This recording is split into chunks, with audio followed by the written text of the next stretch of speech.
लेकिन भगवत कथा प्राप्त करने के बाद हमें जन्म मरण के बंधन में नहीं पड़ना पड़ता है। सुंदर होना ही है, आयु से पहले वृद्ध हो जाएगा वो। और जो भगवान की कथा या भगवान का भजन या परमात्मा का स्मरण करता है उसे कलयुग स्पर्श भी नहीं कर सकता।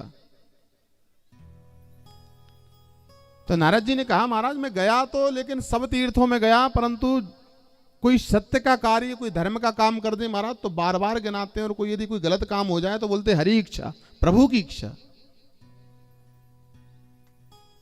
ये सब हम जो कथा श्रवण कर रहे हैं ना, इसका फल देखना आप जाके लास्ट में निचोड़ निकलेगा इसका। अभी प्रारंभिक है, थोड़ा समझाना जरूरी कि क्या क्या होता है। सूत जी महाराज जी भी ऋषियों को समझा रहे हैं कि नारद जी गए, नारद जी ने देखा कि युवावस्था की मैया और दो वृद्ध पुरुष जो हैं वह पुत्र हैं भक्ति मैया के। नारद जी ने कहा कि मैं ब्रह्मा जी का पुत्र नारद आपको वचन देता हूं कि आपके पुत्रों को कष्ट को अवश्य दूर करूंगा। वचन दे दिया, संकल्प दे दिया। संकल्प महाराज, कोई संत का संकल्प और कोई संत का वचन झूठा चले जाए संभव नहीं है। कोई संत महात्मा यदि भाव से प्रेम से यदि आप मांग लो और महाराज यदि दे देना आशीर्वाद, असफल नहीं हो सकता, ये सत्य समझना। नारद जी ने वचन दिया, नारद जी ने सब प्रयत्न किए, वेद वेदांत गीता जी का पाठ किया, सहस्त्र नाम का पाठ किया। ज्ञान वैराग मूर्छित अवस्था से जागृत होते और पुनः मूर्छित हो जाते हैं। नारद जी को बड़ी चिंता हुई कि मैंने ब्रह्मा का पुत्र, मैंने वचन दिए वे कैसे पूर्ण होगा। चिंतित होकर के गए महाराज हरिद्वार क्षेत्र। हरिद्वार क्षेत्र में सनक सनंदा सनातन सनत कुमार चारों भाई विराजमान थे। नारद जी को आते हुए देखा, सनत कुमारों ने पूछा कि हे ब्राह्मण देव, कथम ब्रह्मान दीन मुखात काते चिंता बल ऋषि। हे ब्राह्मण देव, आपके मुखारविंद पर ये चिंता की लकीर कैसे। हमने तो सुना है कि नारद जहां चला जाए महाराज वहां उदासी यदि छाई हुई हो तो प्रसन्नता में परिवर्तित हो जाती है। और एक स्वभाव और है नारद जी का कि जहां प्रसन्नता छाई हुई हो वहां नारद जी पहुंच जाए महाराज, पर देखो। नारद जी ने कहा, महाराज क्या बतलाएं, बड़े चिंतित तो हैं। तो जो चिंता आपके ऊपर है, जो विकृतियां आपके ऊपर है, ज्ञान वैराग्य के ऊपर जो कलयुग का प्रभाव है, उसे दूर करने के लिए श्रीमद् भागवत कथा ही काफी है।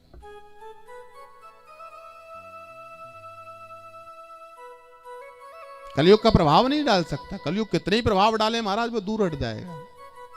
नारद जी ने कह दिया ये बात है तो महाराज अवश्य मैं भगवत कथा कराऊंगा। वक्ता के रूप में आप हो जावे, श्रोता के रूप में मैं विराजमान हो जाऊंगा।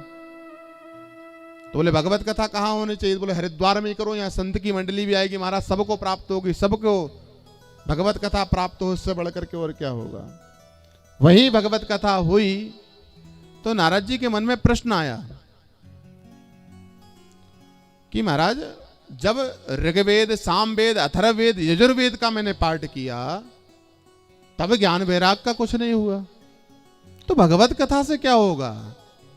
तो सनत कुमार जी नारद जी को समझाते हैं, वेद जो हैं शाखाएं हैं। जो हम पुराणों की ओर बात करते हैं ना, ये सब इसकी शाखाएं हैं, पत्ते हैं, कोई फूल है, कोई पुष्प है। एक वृक्ष लगा हुआ है, इसके तने हैं,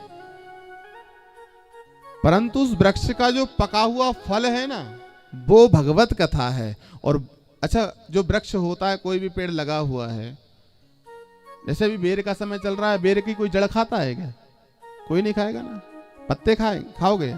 नहीं खाएगा। कोई तने खाएगा? नहीं खाएगा। जो उसका पका हुआ फल है ना, वो सब प्राप्त करना चाहते हैं, और वो पका हुआ फल श्रीमद् भागवत कथा है।